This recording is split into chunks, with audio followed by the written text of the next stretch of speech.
My name is Rachel Stevens, and at 32, I never imagined I'd be hiding in my son's bathroom, desperately calling 911 while my own parents and brother tried to break down his apartment door. "Break down the door. This is our son's apartment," my mother screamed, pounding relentlessly. Through tears, I whispered to the dispatcher, "Please hurry. They're trying to take my son." The irony wasn't lost on me. The family who abandoned me during my teenage pregnancy was now trying to claim my child as their own. The metal hinges creaked ominously as I heard the wood begin to splinter. If you're watching this and wondering how family can turn into something unrecognizable, I understand that feeling all too well. Before I continue this nightmare that became my reality, let me know where you're watching from in the comments. Family betrayal can happen anywhere, and knowing I'm not alone in this helps more than you know. Hit subscribe if you want to hear how I protected my son from the people who should have protected us both. I was 17 when I found out I was pregnant with Jason. The father was my high school boyfriend, Trevor, who immediately panicked and wanted nothing to do with the situation. I still remember the chill that ran down my spine when I told my parents. My father, Richard, a respected music teacher at the local community college, stood up so fast his chair fell backward. My mother, Catherine, a real estate agent known for her perfect family image in our small community, just stared at me as if I had suddenly grown 2 heads. "No daughter of mine is going to ruin our reputation like this," my father had said, his voice unnervingly calm. "Either you get rid of it, or you get out." I couldn't believe what I was hearing. These were the same people who had taken me to church every Sunday, who preached about family values and unconditional love. My brother Mark, just 2 years older than me and heading to college that fall, stood in the doorway watching. I looked to him for support, for the brotherly protection he'd always shown me growing up. "Mark, please," I begged. He looked away. "You should have been more careful, Rach. You know how Mom and Dad feel about this stuff." They gave me 3 days to decide. I chose my baby.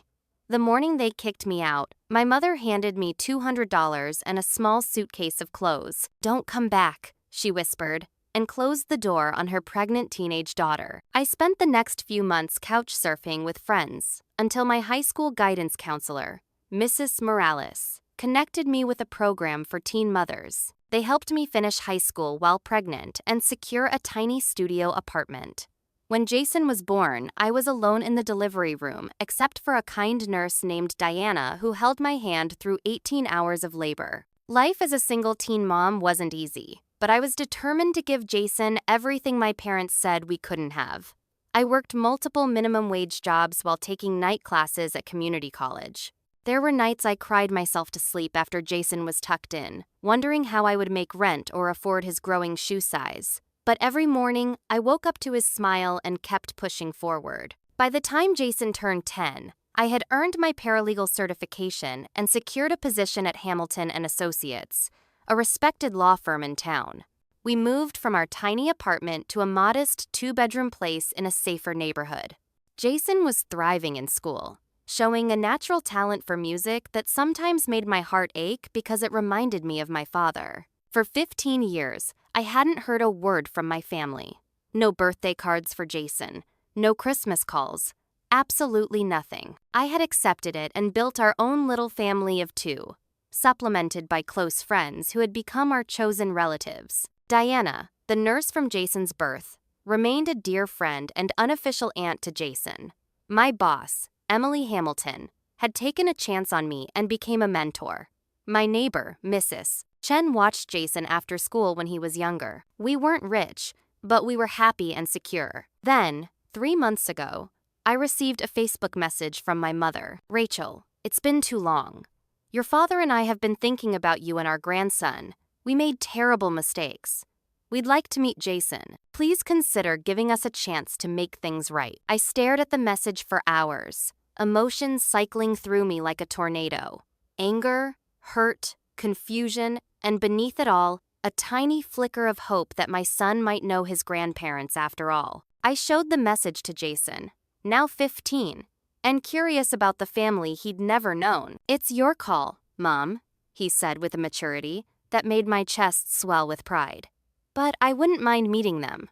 I've always wondered what they're like. Against my better judgment, I agreed to a coffee meeting with my mother. She looked older, of course, her once dark hair now streaked with gray, but she had the same perfectly coordinated outfit and manicured nails I remembered. She cried when she saw me, reaching for my hands across the table. I kept them firmly around my coffee cup. "Your father is truly sorry," she said. "We both are. We were so concerned about appearances back then, about what people would think. It was unforgivable." "Then why try to make contact now?" I asked directly. "It's been 15 years. She looked down at her coffee. "Your father has been having health issues, heart problems. It's made us both realize how short life is, how precious family is. We just want to know our grandson before it's too late." Something about her answer didn't sit quite right with me, but the mention of my father's health softened my resolve slightly. What if Jason never got the chance to meet his grandfather? Would I be doing the same thing to him that they had done to me by cutting off contact? That coffee meeting led to a family dinner at their house the following week. My father seemed genuinely moved when meeting Jason, especially when he learned about my son's musical abilities. My brother Mark was there too, now a successful accountant with a wife and 2 young daughters. He hugged me awkwardly and introduced his family, who had apparently known about Jason's existence, despite never reaching out. "You've done a remarkable job with him," my father said as Jason played a piece on the piano. "He has real talent." The compliment warmed me momentarily until I caught the strange look that passed between my parents. It was quick, almost imperceptible, but it unsettled me. Over the next few weeks, my parents began inserting themselves into our lives with increasing frequency. My mother showed up at our apartment unannounced with groceries and gifts for Jason. My father offered to give him piano lessons. They wanted to know his school schedule, his friends' names, his medical history information that seemed excessive for grandparents just entering the picture. "The boy belongs with family," I overheard my father say to my mother when they thought I was in the kitchen. "We can give him so much more than she can." I froze, feeling ice run through my veins. My friend Stephanie, who had known me since the days of my pregnancy, voiced her concerns over lunch. "Don't you think it's weird they suddenly want to play happy family after 15 years?" she asked. "And they seem more interested in Jason than in rebuilding their relationship with you." I brushed off her concerns initially, but then started noticing more red flags. When I picked up my mother's purse to move it from the couch, a pamphlet fell out. "Grandparents' Rights in Indiana. Legal Pathways to Custody and Visitation." My stomach dropped as I quickly shoved it back before she returned from the bathroom. That night, I confronted them directly. "I found the pamphlet," I said when Jason was out of earshot. "Are you planning to try to take my son away from me?" My mother's eyes widened in surprise, then narrowed. "You're being paranoid, Rachel. We're just trying to be part of his life. After 15 years of nothing? After throwing me out when I needed you most?" My father stood up, his face flushed. "We made mistakes, but we're trying to make it right. Jason deserves better than that tiny apartment and a mother who works all the time." His words struck me like a physical blow. "Get out," I whispered.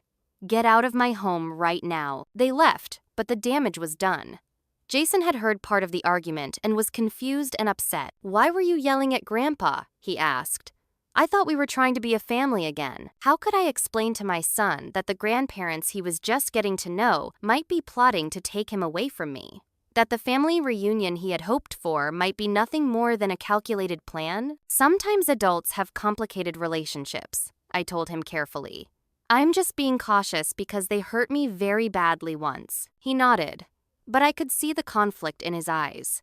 The seed of doubt had been planted, and I suddenly felt very afraid of what might be coming next. The family gathering happened on a Sunday afternoon in my parents' backyard. The same backyard where I had once played as a child, now meticulously landscaped with new furniture and a built-in grill that my father proudly showcased. My brother Mark was there with his wife Lori and their 2 daughters, Emma and Sophie, aged 7 and 9. Jason was visibly nervous, constantly checking with me through glances to make sure he was doing okay. "Relax, honey," my mother said to him, placing a hand on his shoulder. "You're with family now." I noticed she didn't look at me when she said it. The day progressed with an awkward formality that might have been comical if not for the underlying tension.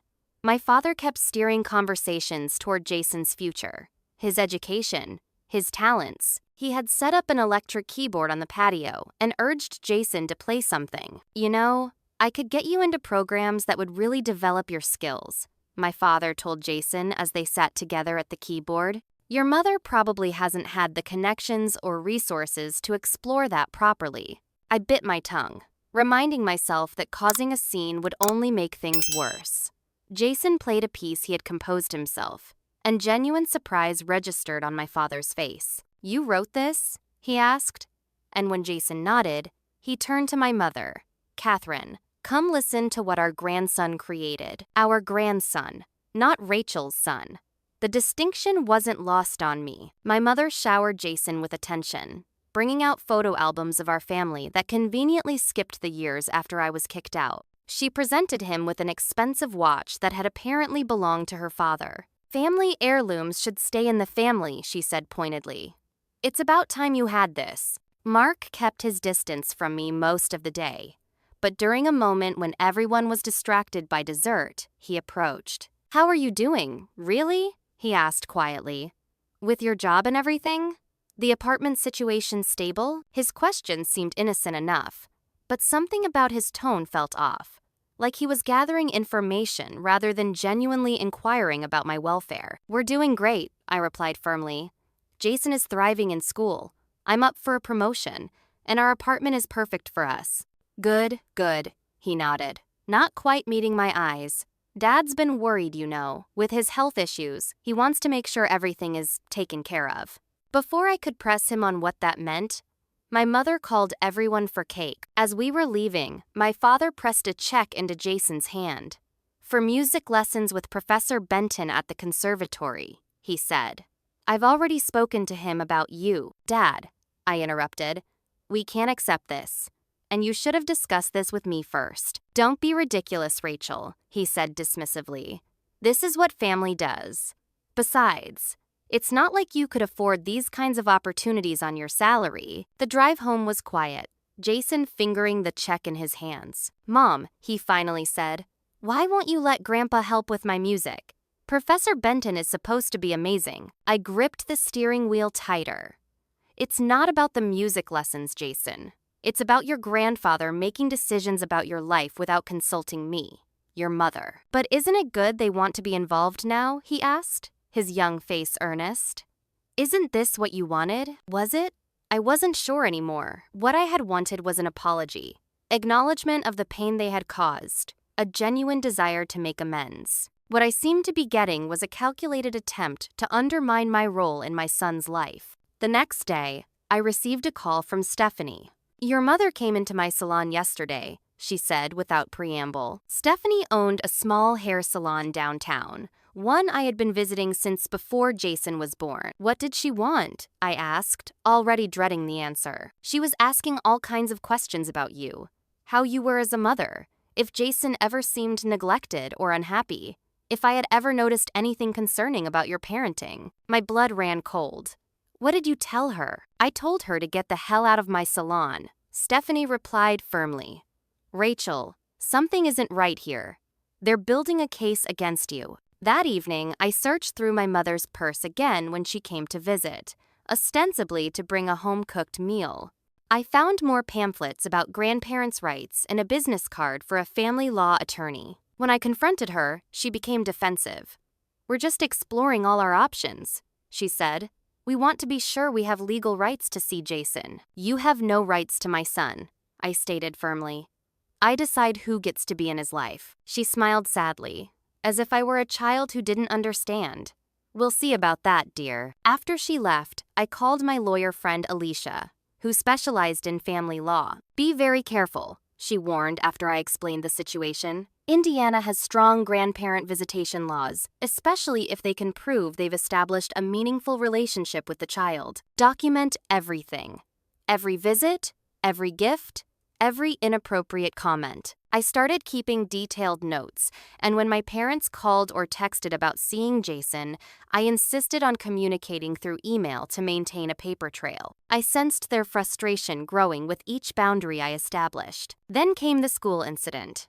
I received a call from the front office that my father had tried to pick up Jason for a doctor's appointment I knew nothing about. He had ID and everything, the secretary explained. But you weren't listed as having authorized him for pickup. That night, Jason and I had a difficult conversation. Your grandparents are trying to insert themselves into our lives in ways that aren't appropriate, I explained. I need you to understand that you cannot go anywhere with them without my express permission. But why would Grandpa lie about a doctor's appointment? Jason asked, confused. That's what I'm trying to figure out, I replied honestly. Until I do, I need you to be extra careful. The look of confusion on my son's face broke my heart. He had been so excited to finally have extended family, and now that dream was crumbling before his eyes. The letter arrived on crisp legal stationery, the firm name embossed at the top in navy blue, Holloway and Partners, Family Law Specialists. My hands trembled as I opened it, already knowing what I would find inside. Dear Miss Stevens, we have been retained by Richard and Catherine Stevens regarding visitation rights with their grandson, Jason Stevens. I called Alicia immediately, forwarding her a scan of the letter. They're claiming you're alienating them and preventing a relationship with their grandson, she said after reviewing it. They're requesting court-mandated visitation rights with a path to shared custody. Shared custody? I nearly shouted. They abandoned me when I was pregnant. They've known Jason for all of 3 months. They're also making some concerning allegations, Alicia continued, her voice professional but gentle. They're suggesting your housing is inadequate, that you work excessive hours, leaving Jason unsupervised, and that you have a history of unstable relationships that create an unhealthy environment. I felt physically ill. None of that is true, I know, Rachel. But we need to take this seriously. They're clearly building a case. And they have resources. The next day at work, I broke down in my boss Emily's office, explaining the situation through tears. Take whatever time you need, she said immediately. And don't worry about the promotion timing. It's yours when you're ready. We can also provide documentation about your work hours and flexibility. I was gathering evidence of my own proof of Jason's excellent grades. Letters from teachers about my involvement in his education. Records of our stable housing for the past 5 years. But I was increasingly concerned about what might happen in court. My parents had money, social standing, and a carefully crafted image of concerned grandparents trying to help their grandson. Then came the suspicious incidents. Our apartment door was slightly ajar one day when we returned home, though nothing seemed to be missing. Jason's birth certificate and social security card disappeared from my filing cabinet, only to mysteriously reappear 2 days later.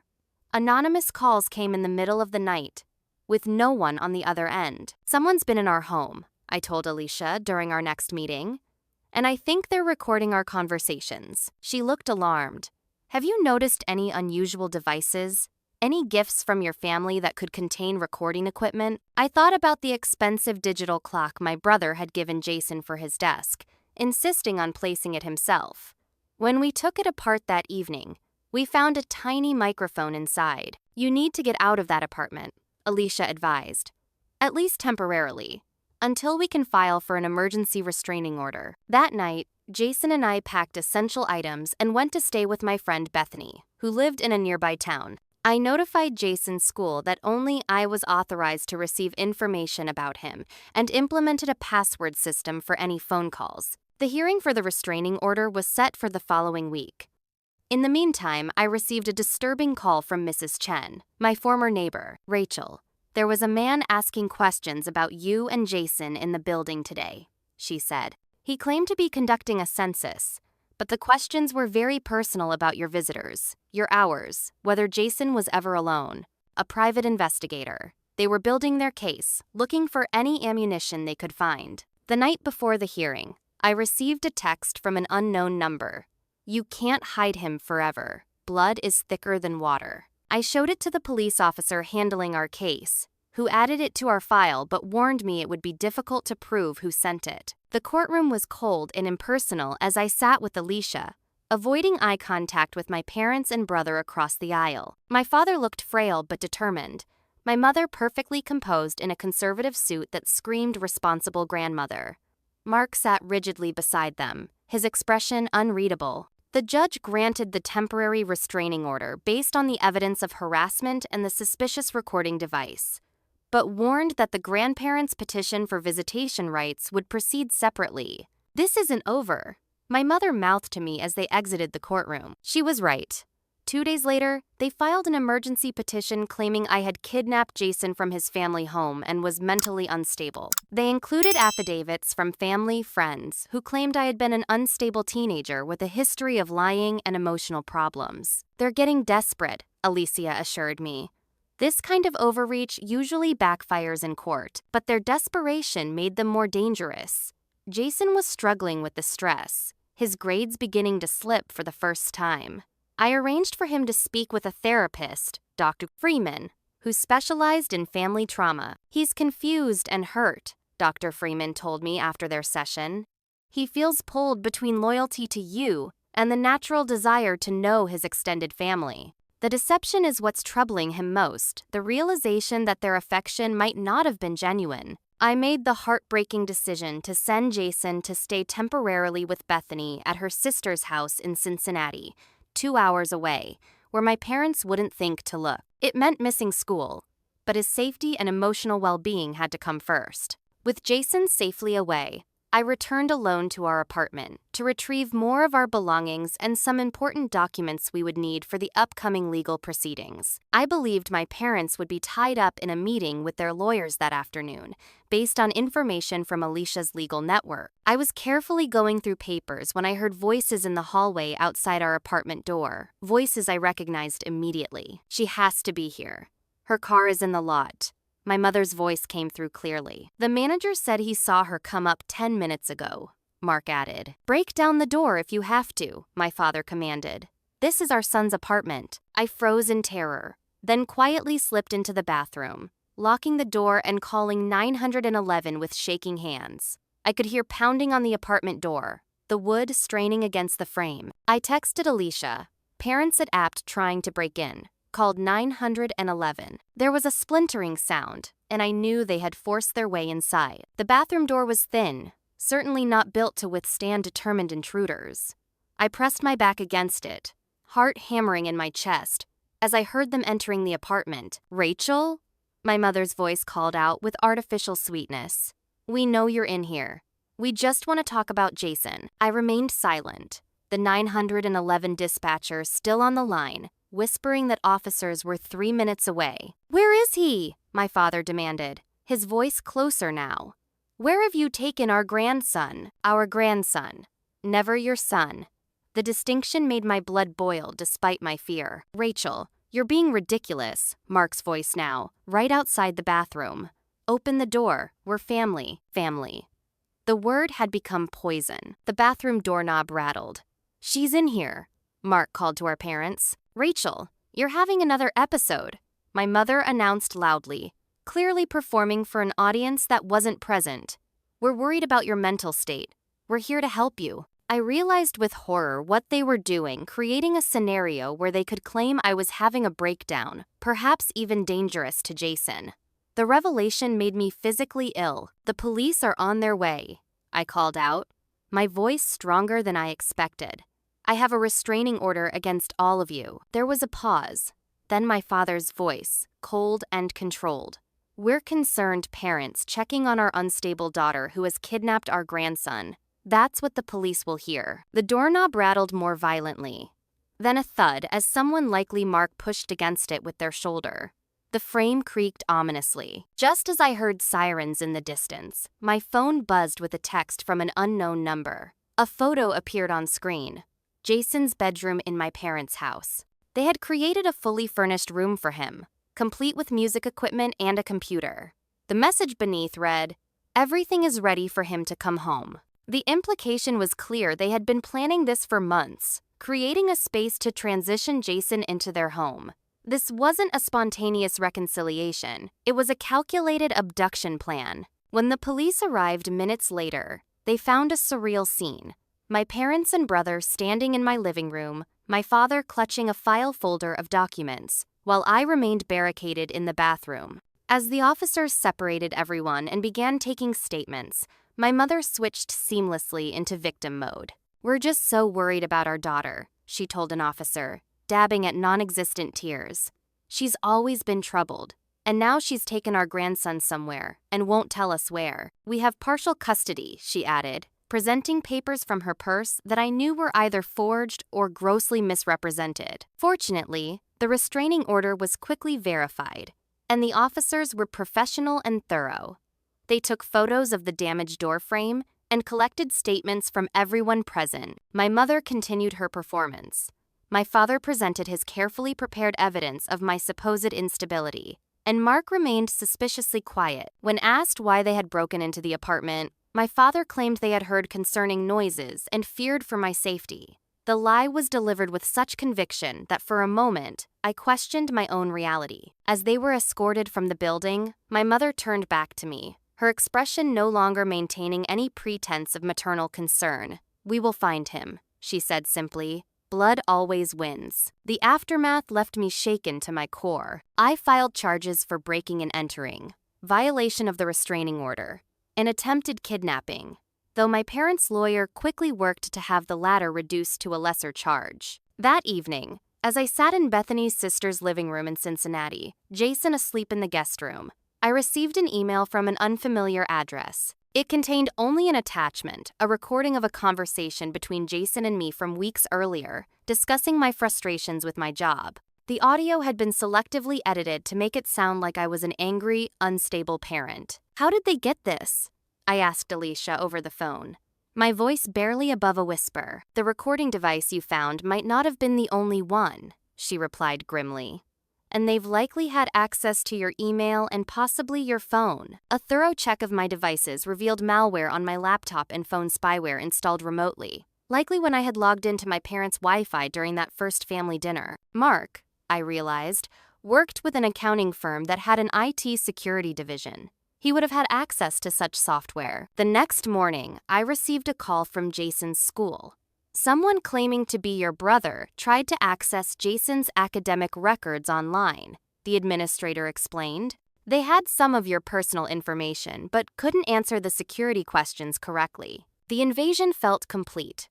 They had been monitoring our conversations, tracking our movements, attempting to access every private corner of our lives. The people who should have protected me had become predators, and my son was their prey. "I never should have answered that first message," I told Bethany as we sat on her sister's porch that evening. "I should have known they couldn't change." "You wanted to believe people could be better than they are," she replied gently. "Especially family. That's not a weakness, Rachel. It's what makes you different from them." If you're watching this and have ever had that moment of realization, that sinking feeling when you discover someone you trusted has violated that trust completely, let me tell you, you're not alone. I thought reconciliation was possible, that people could change. But sometimes, the hardest lesson is accepting when they won't. Leave a comment if you've ever had to make the difficult choice between hope and self-protection. Trust me, reading your stories helps more than you know. The afternoon of the break-in marked a turning point. As I sat in the back of a police car giving my statement, watching officers escort my parents and brother from the building, something hardened inside me. This was no longer about reconciliation or even protection, it was warfare, and I needed to be strategic. "I want to press all possible charges," I told the officer handling my case, Detective Rivera. "Breaking and entering, violation of restraining order, harassment, stalking, everything you can make stick." Detective Rivera, a mother herself judging from the family photo on her desk when I later visited the station, nodded with understanding. "We'll document everything thoroughly. The forced entry and the restraining order violation are clear-cut.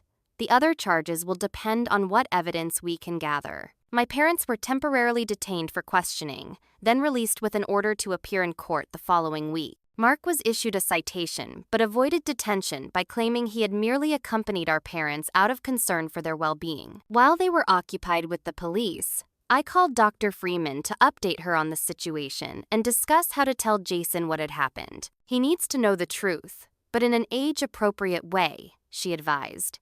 "Don't demonize your family completely, but make it clear their behavior is dangerous and unacceptable." That evening, via a secure video call Bethany helped set up, I had the most difficult conversation of my life with my son. Your grandparents and uncle broke into our apartment today, I said gently, watching his eyes widen with shock. They're trying to find you because they want you to live with them instead of with me. But why? He asked, his voice small. I thought they just wanted to be in my life. I believe they convinced themselves they would be better parents to you than I am, I explained, choosing my words carefully. They have a lot of money and resources, and they think that means they deserve to raise you. But you're my mom, he said, his brow furrowed in confusion. You've always been my mom. Yes, sweetheart. And I always will be. The police had arranged for us to stay at a temporary safe house until the emergency hearing, which was scheduled for 3 days later. Alicia was working around the clock to prepare our case, gathering evidence of the harassment and surveillance. They've played right into our hands with the break-in, she told me. It completely undermines their claims of being concerned grandparents and exposes their true intention. I wasn't so sure. My parents were manipulative and well-connected. They had resources I couldn't match and a lifetime of practice maintaining a spotless public image while hiding their true nature. The morning of the hearing, I arrived at the courthouse early, escorted by Detective Rivera. Jason remained safely with Bethany, watching the proceedings via a secure video link so he wouldn't have to face my family directly. The courtroom was more crowded than I expected.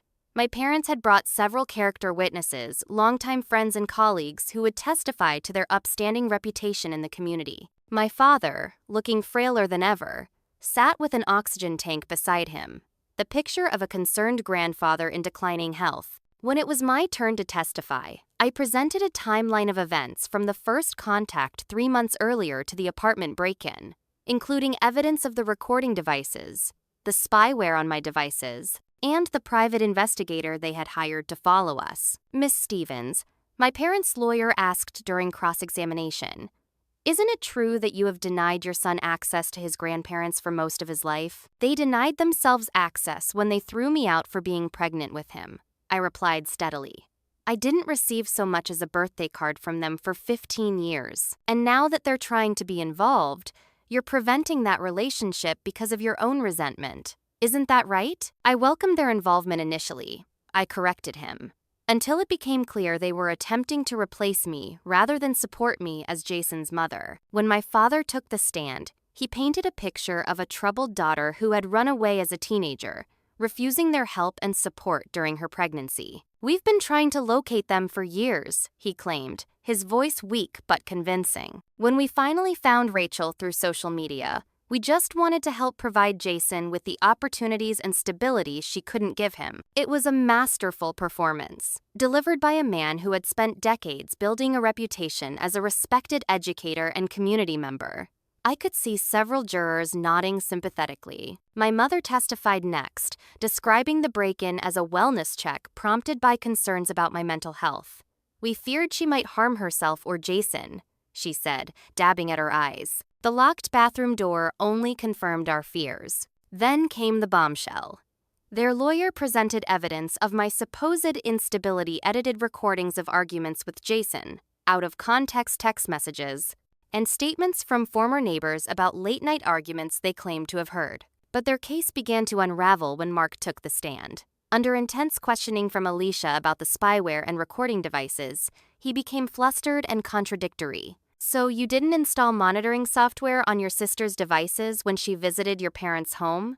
Alicia pressed. "I might have helped set up some security measures," he admitted reluctantly. Security measures that just happened to capture private conversations between a mother and her son without their knowledge or consent? His evasive answers did more damage to their case than any evidence I could have presented. The turning point came when Detective Rivera testified about the break-in, describing the scene in professional, factual terms that left no room for the concerned family narrative my parents were pushing. "The door had been forcibly opened," she stated. "Miss Stevens was barricaded in the bathroom in fear for her safety, while the 3 individuals searched the apartment, by their own admission looking for her son, who was not present. By the time Dr. Freeman testified about Jason's emotional state and presented his recorded statement expressing his desire to remain with me, the tide had clearly turned. The judge's ruling was unequivocal. The restraining order would remain in place, with criminal charges for the break-in proceeding separately.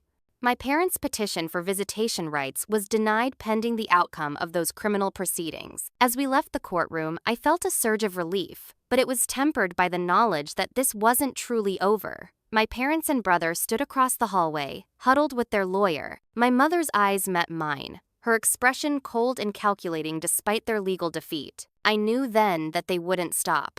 The court battle was just one front in a war they were prepared to fight by any means necessary. The weeks following the emergency hearing blurred together in a haze of legal meetings, court appearances, and sleepless nights. We remained in protective housing, Jason attending school online while I worked remotely. The criminal case against my parents and brother proceeded slowly, with preliminary hearings scheduled and rescheduled as their lawyers filed motion after motion to delay and obstruct. "They're hoping to wear you down," Alicia explained during one of our strategy sessions. "They have the resources to drag this out, and they're betting you don't." What they hadn't counted on was the support network that rallied around us. Emily arranged for the law firm to cover my legal expenses as an employee benefit. Detective Rivera checked in regularly, expediting paperwork and keeping our case from disappearing in the system. Dr. Freeman provided ongoing therapy for Jason at a reduced rate, documenting his progress and the impact of the trauma for potential court testimony. My parents, meanwhile, had launched a quiet but effective smear campaign. Friends reported seeing social media posts expressing concern for their grandson living with an unstable mother. Church members from their congregation sent me messages urging reconciliation for the sake of the child. My father's colleagues at the community college began a fund to help them reunite with their grandson. The narrative they created was compelling.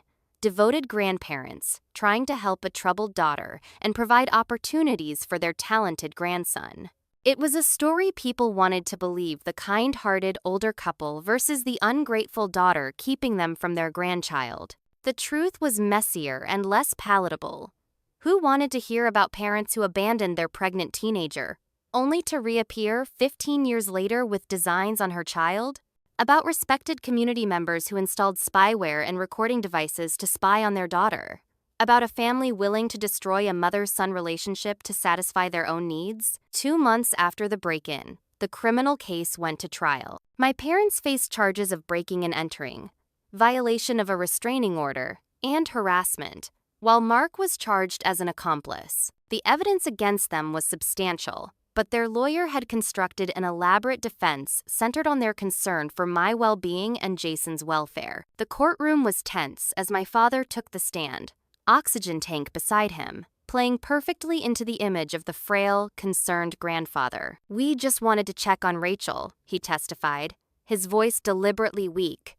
"She had been behaving erratically, and we feared for Jason's safety as well as hers." "And the prepared bedroom in your home?" the prosecutor asked. "The one specifically set up for Jason with new furniture and musical equipment? How does that factor into your concern for your daughter's well-being?" My father hesitated, caught off guard. "We wanted to be prepared in case Jason needed a place to stay." "A place to stay?" the prosecutor repeated slowly.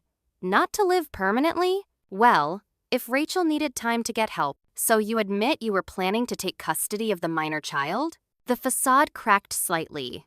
"We believe we could provide better for him." My mother's testimony was more controlled, more practiced. She spoke of maternal concern, of sleepless nights worrying about her grandson's environment, carefully avoiding any mention of the 15-year abandonment. But she too faltered under cross-examination.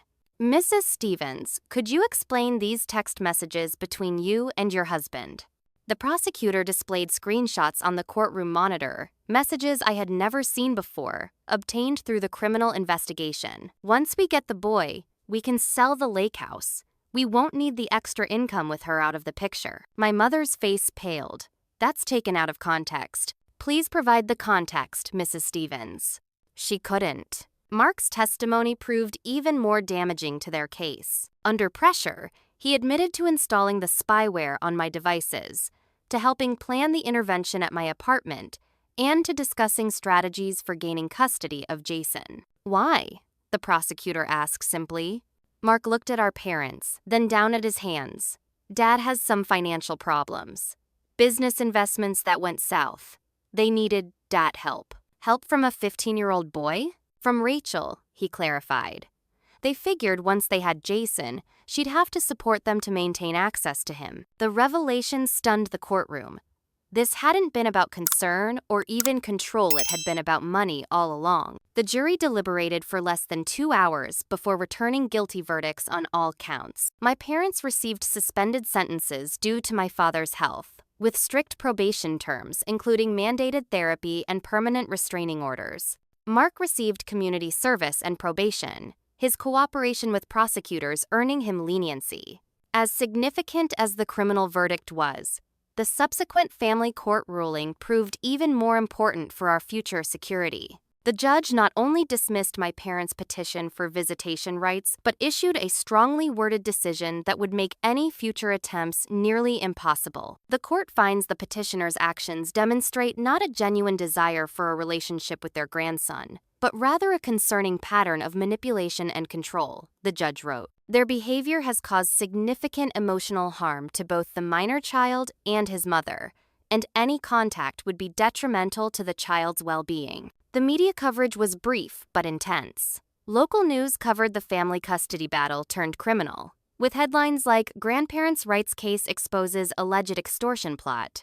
I declined all interview requests, focusing instead on rebuilding our sense of security and helping Jason process what had happened. My old high school teacher, Mrs. Morales, who had helped me find housing when I was first pregnant, came forward with documentation of my parents' abandonment from 15 years earlier, including letters and official records that contradicted their claims of trying to maintain contact. "I kept everything," she told me over coffee, sliding a folder across the table.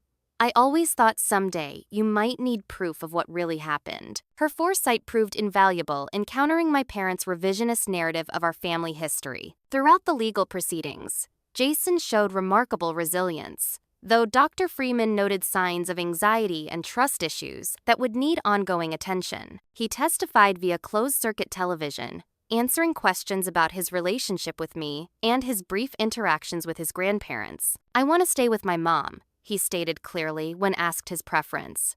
"She's always been there for me. They haven't." His simple truth cut through all the legal complexities and manipulations. As the court cases concluded and the immediate danger passed, we began the process of reclaiming our lives. We couldn't return to our apartment, too many painful associations, but found a small house to rent in a neighboring town, close enough for Jason to return to his school and friends, but far enough to feel like a fresh start. The legal battle had been won, but the emotional aftermath remained. Jason still had nightmares about being taken away. I still checked the locks multiple times each night. We both jumped at unexpected noises. Trust, once broken, proved difficult to rebuild, not just in my family, but in our broader social connections. "It will take time," Dr. Freeman assured us during a joint session, "but you've both shown incredible strength. This won't define you forever." I wanted to believe her. Some days were easier than others. The full extent of my parents' deception emerged gradually in the months following the trial, like a photo slowly developing to reveal an image more disturbing than initially apparent. Court-ordered financial disclosures, part of the restitution process, revealed what Mark had only hinted at during his testimony. My father was not merely experiencing some financial problems, he was on the verge of bankruptcy. Years of risky investments had depleted their retirement savings, and the community college where he taught had reduced his hours due to budget cuts and his declining health. Their beautiful home, with its meticulously maintained yard, was mortgaged to the hilt. The lake house Mark had mentioned in text messages was already in foreclosure proceedings. My mother's real estate business had suffered during the economic downturn, and medical bills had further strained their resources. They were drowning financially, Alicia explained as we reviewed the documents, and they saw you and Jason as a lifeline. The plan, it seemed, had been both simple and cruel: gain custody of Jason through grandparents' rights laws, then use him as leverage to extract financial support from me. My increasing success as a paralegal and Emily's mentorship that put me on track for further advancement had made me a target. They had calculated that I would do anything, pay any amount, to maintain contact with my son. But why not just ask for help? I wondered aloud, still struggling to comprehend the depth of their calculation. If they were in trouble, why this elaborate scheme? Pride, Emily suggested during one of our lunch meetings. Admitting financial failure would have shattered your father's image. This way, they could maintain the appearance of the concerned grandparents while solving their money problems. The discovery process also unearthed evidence of a previous, similar attempt with distant relatives. 5 years earlier, they had briefly taken in my cousin's daughter under the guise of helping during a difficult divorce, then attempted to leverage that relationship for financial gain. The situation had resolved quietly when my cousin remarried and moved out of state. Most disturbing was the evidence that Mark's involvement had been coerced. Bank records showed significant transfers from my parents to cover gambling debts he had accumulated, creating a financial dependency that made him susceptible to their manipulation. Your brother was a pawn too, Alicia noted. A willing one, perhaps, but still being used. This knowledge should have made it easier to understand Mark's betrayal, but somehow it only made it worse. He had chosen our parents' approval and financial support over protecting his sister and nephew, despite knowing exactly what they intended. Jason struggled most with the revelation that the connection he had felt with his grandfather over their shared musical interests had been cultivated specifically to manipulate him. Was it all fake? He asked one evening as we sat at our new kitchen table. Did he even really care about my music? I couldn't answer with certainty. The line between genuine interest and calculated manipulation had blurred even in my own understanding of my parents. I think, I said carefully, that people can have real feelings and bad intentions at the same time. He probably did admire your talent. He just wanted to use it for the wrong reasons. Jason nodded, absorbing this complexity with a maturity that both impressed and saddened me. At 15, he was learning lessons about human nature that most people didn't face until much later in life, if ever. The final revelation came from an unexpected source. My mother's sister, Aunt Carol, who had remained distant during the entire ordeal, contacted me through Alicia with information she felt I should have. We met at a cafe halfway between our towns, her resemblance to my mother jarring after so many years. But unlike my mother's perfectly controlled exterior, Aunt Carol's face showed the lines of genuine emotion, her eyes tired but kind. "There's something you should know about what happened when you were 17, she began without preamble. "Something I should have told you years ago." She explained that my pregnancy hadn't been the real reason for my parents' rejection. It had been the catalyst, certainly, but the underlying cause was much older. "Your father had another daughter before he met your mother," she revealed quietly, "from a relationship in college. He abandoned her and her mother when the girl was just a baby." The world seemed to tilt on its axis as I processed this information. That girl, your half-sister, tried to contact him when she turned 18, right before you got pregnant. He paid her to disappear. Your pregnancy triggered something in him, guilt, perhaps, or fear that his past would surface. Rejecting you was easier than facing what he'd done before. "Does Mark know?"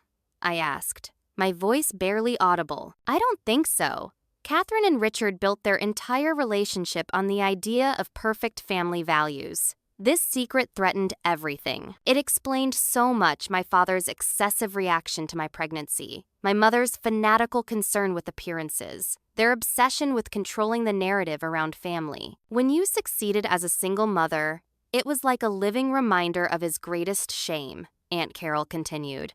"And then, when Jason showed musical talent like Richard, I think in their twisted way, they saw taking him as a chance at redemption." I left that meeting with a strange sense of clarity. The pieces of my family history had finally come together to form a coherent, if disturbing, picture. Understanding didn't equal forgiveness, but it provided a context that helped me stop questioning if I could have somehow prevented what happened. That evening, I shared a simplified version of Aunt Carol's revelation with Jason, emphasizing that none of this was his fault or responsibility. "So Grandpa abandoned a daughter, then his own parents abandoned you, and then they tried to take me away from you," Jason summarized, connecting the dots with painful accuracy. "It's like a cycle we've broken," I corrected gently. "You and I stayed together. We chose each other. That's the difference." He nodded slowly, processing. "Do you think we have other family out there? Like, I could have an aunt I've never met? The question caught me off guard. I suppose that's possible. Would you want to know them? Maybe someday, he said after consideration. But not right now. I think we've had enough family drama for a while. I couldn't have agreed more. 6 months after the trial, Jason and I stood in the driveway of our new home, watching the moving truck pull away. Not a rental this time, but a modest 3-bedroom house we could call our own, with a small yard and a maple tree that promised spectacular colors in the fall. It was 30 miles from our old town, far enough for a fresh start, but close enough that Jason could still see his closest friends regularly. What do you think? I asked, slipping an arm around his shoulders, still surprised at how tall he had grown in recent months. It's cool, he said with the measured enthusiasm of a 15-year-old trying not to appear too excited. But I caught the smile he couldn't quite suppress. My room is way bigger and soundproofed, I added, so your music won't keep me up all night. We had both undergone significant changes since the confrontation with my family. I had accepted a promotion at Hamilton & Associates, moving from paralegal to case manager with Emily's endorsement. The new position came with better pay and more flexible hours, allowing me to be home when Jason returned from school. Jason had returned to in-person classes after completing the previous semester online. His grades had recovered after an initial dip, and he had joined a student-led rock band, channeling some of his complicated emotions into music that was all his own, not an echo of my father's influence. We were both still in therapy, Jason with Dr. Freeman, and I with a counselor specializing in family trauma. The sessions provided a safe space to process the betrayal and its aftermath, to work through the trust issues that had inevitably surfaced. Healing isn't linear, my therapist reminded me frequently. Some days will be harder than others, and that's normal. She was right. There were still moments when a car lingering too long outside our house sent me into a panic, when Jason's quiet mood triggered fears that he was withdrawing or hiding something. But those moments came less frequently as time passed. One of the most meaningful developments had been the creation of a support group for parents and children affected by family estrangement and custody disputes. What began as an informal gathering of people I had connected with during our legal battle evolved into a structured monthly meeting at a community center, providing resources and understanding that many participants couldn't find elsewhere. You've turned something painful into something helpful, Emily noted during one of our coffee breaks. That takes real strength. I wasn't sure about strength, but I knew that helping others navigate situations similar to ours had been healing for me as well. Each person's story was different, but the themes of betrayal, manipulation, and the difficult journey toward recovery resonated across experiences. Jason occasionally attended the youth sessions that ran concurrent with the adult group. Initially reluctant, but eventually finding value in connecting with peers who understood the unique challenges of family conflict. There's this kid, Danny, whose grandfather tried to kidnap him when he was 8. He told me after one meeting. Makes our drama seem almost normal. Normal was a relative term, but I appreciated his perspective. We were gradually redefining what family meant on our own terms, building connections based on trust and mutual respect rather than obligation or blood ties. 3 months into our new life, I received an unexpected letter forwarded through Alicia's office. The return address was from the state correctional facility where Mark was serving the remainder of his sentence after violating probation by attempting to contact Jason at school. I nearly threw it away unopened, but curiosity won out. Rachel, the letter began. The handwriting I barely recognized as my brother's, one so similar to my own. I know I have no right to contact you, and you have every reason to destroy this without reading further. But I need to tell you how sorry I am. The letter continued with an explanation, not an excuse. How our father had covered Mark's gambling debts in exchange for his cooperation. How he had justified their actions as helping Jason have a better life. How he had convinced himself that the ends justified the means. I should have protected you and Jason, he wrote toward the end. Instead, I became part of the problem. I don't expect forgiveness, but I wanted you to know that I understand now what I did, and I will respect your boundaries going forward. I didn't respond immediately, needing time to process my feelings. Was this genuine remorse or another manipulation? After discussing it with my therapist, I eventually sent a brief acknowledgement, not forgiveness, but recognition of his apology and a clear statement of my boundaries regarding any future contact. More surprising than Mark's letter was Jason's growing curiosity about his father's side of the family. Trevor, my high school boyfriend, had never been involved in Jason's life, signing away his parental rights shortly after our son's birth. I had occasionally sent updates to Trevor's mother in the early years, but that connection had faded over time. "I know Dad didn't want me," Jason said one evening as we prepared dinner together, raising the subject with careful casualness. "But do you think his parents might? Or does he have siblings I don't know about?" The question wasn't entirely unexpected. The ordeal with my parents had naturally raised questions about his complete family history, but it still caught me off guard. "Your father has a younger sister," I answered honestly, "and his parents were still together, living in Columbus, last I heard. I don't know if Trevor ever told them much about you." "Could we find out?" he asked, eyes on the vegetables he was chopping. "Not right away or anything, just sometime." I considered my response carefully. "If that's something you want to explore, we could reach out. But let's give ourselves some time first, okay? Make sure we're both ready." He nodded, relief visible in his posture.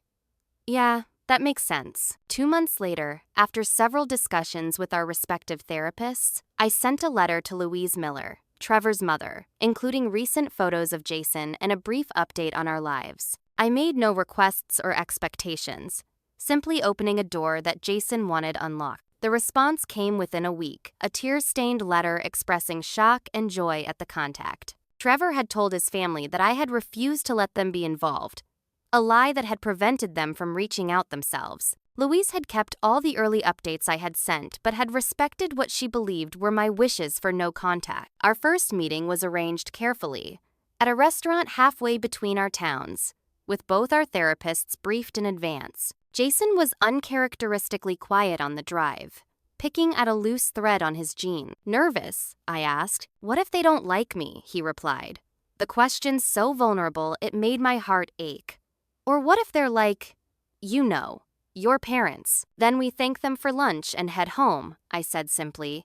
"This is about exploring possibilities, not making commitments." Louise and Harold Miller were waiting when we arrived, easily identifiable by Louise's anxious scanning of each entering party. She was a small woman with Jason's same hazel eyes, her husband tall and broad-shouldered with a careful smile. The initial awkwardness dissolved as Louise produced a small photo album she had compiled of Trevor as a teenager, the same age Jason was now, highlighting the striking resemblance between father and son. "He plays music too," she mentioned, showing a photo of teenage Trevor with a guitar. "He teaches at a high school in Pennsylvania now." Jason absorbed this information with measured interest, asking questions, but maintaining a cautious, emotional distance that I recognized as self-protection. By dessert, the conversation had grown easier, focusing on neutral topics like Jason's band and Harold's woodworking hobby. "We'd love to see you again," Louise said as we prepared to leave, her eyes meeting mine to ensure she wasn't overstepping.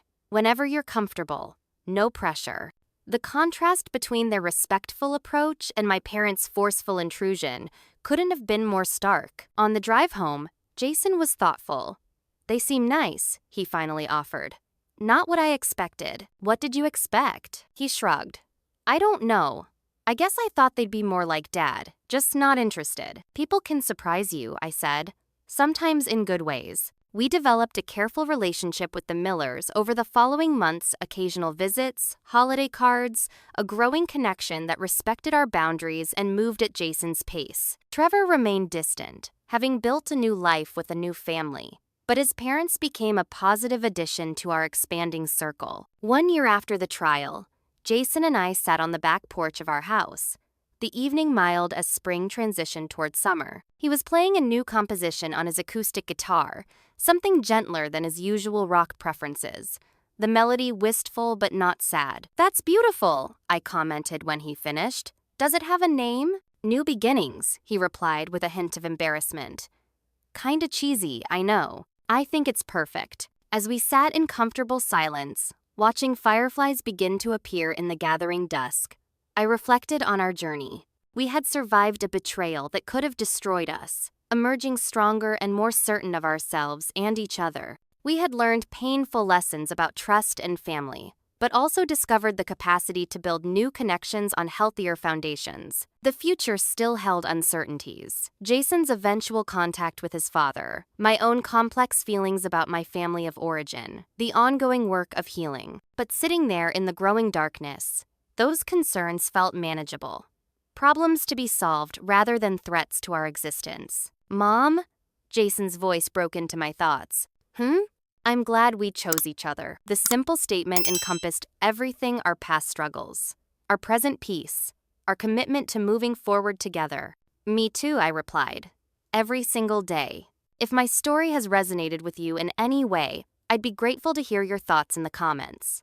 Have you ever had to redefine what family means to you? Or found strength in creating boundaries with toxic relatives? Your experiences might help someone else who's going through something similar right now. If you found value in hearing our journey, please consider subscribing and sharing this video with someone who might need it. Remember that blood doesn't always define family. Sometimes it's the people we choose and who choose us in return that matter most. Thank you for listening to my story, and I wish you peace on your own journey, whatever it may hold.